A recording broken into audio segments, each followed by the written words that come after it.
Representation of set में हम लोग रोस्टर फॉर्म देख चुके हैं। जो सेकंड फॉर्म होता है that is called the set builder form. Set builder form में क्या करते हैं हम लोग एलिमेंट्स, जो भी एलिमेंट्स आने वाले हैं सेट के अंदर, उन सब की कोई ना कोई कॉमन प्रॉपर्टी जरूर होगी, ठीक है, मोस्ट ऑफ द टाइम्स, ठीक है, और उस कॉमन प्रॉपर्टी को हमको लिखना है इसके अंदर, ठीक है। तो क्या बोला हमने, in this form we write the common property या प्रॉपर्टीज, एक से ज्यादा भी हो सकती हैं, of all the elements which are present in the set. जो भी एलिमेंट सेट के अंदर आएंगे उनके बारे में हम लोग कुछ प्रॉपर्टी बताएंगे, ठीक है, जो भी कॉमन प्रॉपर्टी होगी जो सभी एलिमेंट सेटिस्फाई करते होंगे, ओके। सो इसका फॉर्म क्या होता है लिखने का, ऐसा कुछ, ठीक है। x such that, ये जो कोलन है ना इसको such that करके रीड करते हैं, और x क्या होता है, x होता है जिस टाइप का एलिमेंट हमको चाहिए सेट के अंदर, ठीक है। थोड़ा एक तो एग्जांपल करेंगे तो ज्यादा क्लियर होगा, ठीक है। x क्या है, type of the element. x हमको क्या बता रहा है कि हमको x टाइप के एलिमेंट चाहिए, और ये जो कोलन है इसको कैसे रीड करते हैं, इसको बोलते हैं such that, ओके। और उसके बाद फिर उसकी प्रॉपर्टी लिखते हैं, ठीक है। प्रॉपर्टीज ऑफ ऑल एलिमेंट्स लिखा है, यहाँ से समझ लो प्रॉपर्टीज ऑफ x, ठीक है। x के बारे में हमको कुछ बताना है कि x टाइप के एलिमेंट्स हमारे सेट के अंदर आएंगे, ठीक है, ओके। अभी एग्जांपल के तौर पे देखिए, जैसे a is equal to x such that, अब सच दैट के बाद उसकी प्रॉपर्टी होगी, ठीक है। x is a natural number, x एक नेचुरल नंबर है और 5 से छोटा है, लेस देन 5। तो ऐसे कौन से नेचुरल नंबर्स होंगे जो 5 से छोटे होंगे, तो 1 2 3 एंड 4। तो a के अंदर ये 4 एलिमेंट्स आएंगे। ये क्या किया, ये जो हमने यहाँ लिखा है this is called set builder form, और जो हमने इधर लिखा है, इधर क्या किया, हमने लिस्ट कर दिया एलिमेंट्स को। तो ये हो गया रोस्टर फॉर्म जो हमने पिछले वीडियो में सीखा था, ओके। उसी तरह इधर b is equal to y such that y is a vowel in the English alphabet which precedes f। y type के एलिमेंट्स आएंगे b के अंदर, ठीक है। तो y की कुछ खासियत बताओ, वो खासियत क्या है, वो खासियत ये है कि y एक वॉवेल है, ठीक है। y वॉवेल नहीं होता, ऐसा नहीं बोल रहे हम लोग कि y जो है वो एक वॉवेल होता है। y तो y टाइप के एलिमेंट सजेस्ट कर रहा है, ठीक है। तो y के बारे में कुछ बताना है हमको, तो y क्या बोल रहा है, y इज अ वॉवेल, ठीक है। y एक वॉवेल है in the English alphabet which precedes f, ठीक है। कभी भी हम लोग मैथ्स में कई बार हम लोग ऐसा लिखते हैं x = 1, तो ऐसा थोड़ी हम बोल रहे हैं कि अल्फाबेट x का वैल्यू 1 है, ठीक है। वेरिएबल की तरह उसको लिया जाता है, उसी सेंस में इधर भी बात हो रही है। तो मैं ऐसा नहीं बोल रहा हूं कि y जो है वो एक वॉवेल है, वॉवेल तो होते हैं a e i o u, वैसा नहीं बोला जा रहा है। इधर क्या बोला जा रहा है कि y टाइप के एलिमेंट हमको चाहिए, ठीक है, और y क्या है, y एक अननोन है फॉर द टाइम बीइंग, ठीक है। तो y के बारे में क्या खासियत लिखी है, क्या प्रॉपर्टी लिखी है, तो y एक वॉवेल है और f के पहले आता है।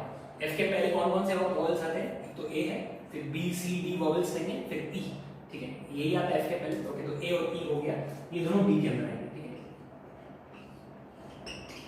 एक तरह से ऐसा समझ सकते हो कि y की वैल्यू हो गई a और e, ठीक है। तो y की वैल्यूज ये दो हो गई, क्योंकि y क्या था, एक वॉवेल था f के पहले, ठीक है। तो y की वैल्यूज ये दो हो गई, और हमको सेट के अंदर किस टाइप के एलिमेंट्स चाहिए थे, तो हमको y टाइप के एलिमेंट्स चाहिए थे। y की ये दो वैल्यूज है तो मतलब ये दो आ गए सेट के अंदर, ठीक है। आई होप ये समझ में आया होगा। इसमें थोड़े और एग्जांपल्स देखिए। Next example set builder form समझने के लिए, c = x² such that x is a natural number less than 5। इसमें क्या बोला, सेट c में कौन-कौन से एलिमेंट्स आएंगे, x² टाइप के एलिमेंट्स आएंगे। जैसे कि हमने बोला था कोलन के पहले जो होता है वो टाइप सजेस्ट करता है कि किस टाइप के एलिमेंट्स हमको भरने हैं सेट के अंदर, ठीक है। तो x² टाइप के एलिमेंट्स भरने हैं, ठीक है। और x के बारे में क्या खासियत लिखी है आगे चल के, कि x एक नेचुरल नंबर है और 5 से छोटा है, ठीक है। तो मैं यहाँ इनके आंसर लिखूंगा नीचे तीनों के, तो आंसर थर्ड, ठीक है। तो c में क्या क्या आएगा देखते हैं, ठीक है। तो हमने बोला x² टाइप के एलिमेंट्स, और x के बारे में क्या बोला, x एक नेचुरल नंबर है लेस देन 5। तो x की वैल्यूज क्या क्या हो गई, लेस देन 5 वाले नेचुरल नंबर्स कौन से हो गए, 1 2 3 4, ओके। पर क्या c के अंदर 1 2 3 4 आएगा, तो नहीं, क्यों, क्योंकि हमको c के अंदर x टाइप के एलिमेंट्स नहीं भरने हैं, ठीक है। अभी थोड़ी देर पहले हमने एक जो फर्स्ट एग्जांपल किया था उसमें ऐसा लिखा था कि इधर x² में सिर्फ x लिखा था, ठीक है। ये फर्क है दोनों में, ठीक है। तो उसके अंदर हमको x टाइप के एलिमेंट्स लिखने थे, उसमें x के बारे में क्या जानकारी थी कि x नेचुरल नंबर है लेस देन 5, तो उसमें तो 1 2 3 4 ही आया था, ठीक है। लेकिन अब इसमें किस टाइप के एलिमेंट्स भरने हैं, हमको x² टाइप के एलिमेंट्स भरने हैं। तो 1 2 3 और 4 ये हमारा आंसर नहीं है, ठीक है। x की वैल्यूज ये 4 है, तो x² की वैल्यूज क्या क्या होंगी, तो x स्क्वायर के वैल्यूज होंगे 1, 4, 9 एंड 16। हमको इस टाइप के एलिमेंट्स भरने हैं क्या? तो नहीं। हमको इस टाइप के एलिमेंट्स भरने हैं, हाँ। तो फिर हमारे सेट के अंदर कौन कौन से एलिमेंट्स आएंगे? x स्क्वायर की वैल्यूज आएंगी, जो कि ये 4 है, ठीक है। So this will be 1, 4, 9 and 16, ठीक है। आप लोग नोट करते जाइए, ठीक है। एक्सप्लेनेशन के लिए मैं ये जगह इस जगह पे एक्सप्लेन करूंगा, इसके लिए जैसे एक आंसर हो जाए मैं उसको रफ कर दूंगा, ठीक है। आप पॉज करके नोट कर सकते हो, ओके।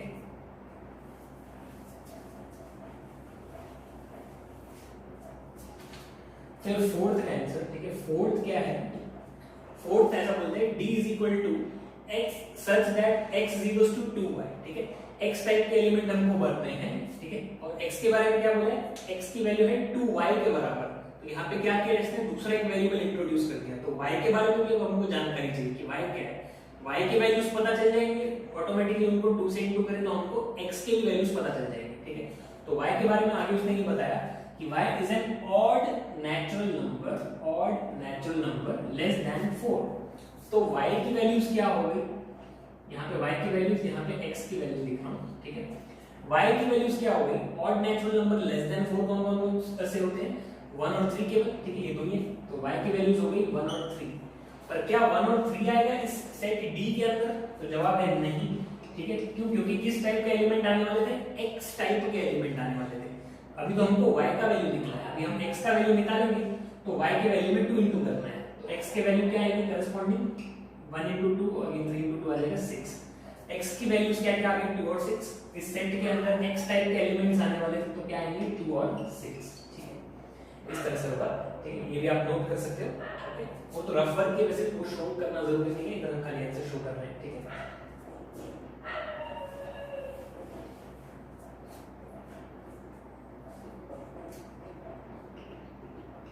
फिफ्थ में बोल रहा है e is equal to 4k plus 3 such that, अब k क्या है? k is a natural number not more than 4। k एक नेचुरल नंबर है जो 4 से ज्यादा नहीं है। 4 से ज्यादा नहीं है मतलब 4 जितना हो सकता है, 4 से ज्यादा नहीं हो सकता, यानी 5, 6, 7 ये सब नहीं हो सकता, 4 हो सकता है, ठीक है।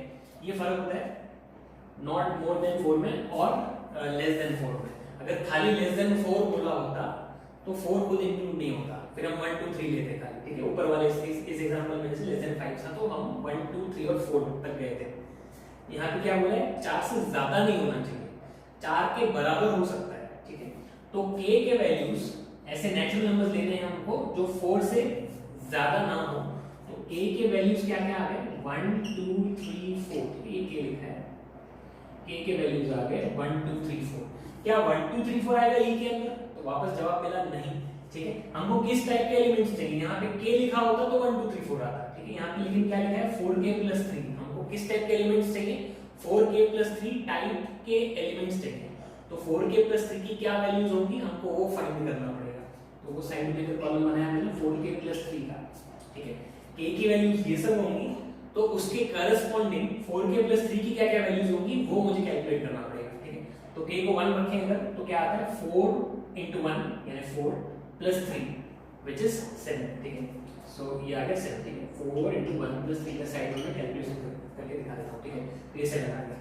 फिर k की वैल्यू 2 रखेंगे इधर तो क्या मिलेगा? तो ये मिलेगा 4 into 2 plus 3 which is 8 plus 3 यानी कि 11, ओके। फिर 4 into 3 12 plus 3 15 और उसी तरह 4 into 4 16 plus 3 यानी 19। तो k की इन वैल्यूज, k की अलाउड वैल्यूज के करस्पॉन्डिंग 4k plus 3 की कौन कौन सी वैल्यूज मिली हमें, हमको ये जानना है। हमको कौन से एलिमेंट्स रखने हैं e के अंदर? हमको 4k plus 3 वाले एलिमेंट्स रखने हैं। तो ये 4 एलिमेंट्स जो हैं ये आ जाएंगे e के अंदर। This becomes 7, 11, 15 and 19। I hope समझ में आया होगा। प्रैक्टिस के लिए मैं थोड़े और क्वेश्चंस दूंगा आने वाले वीडियोस में, ओके। आप पॉज करके नोट कर सकते हो।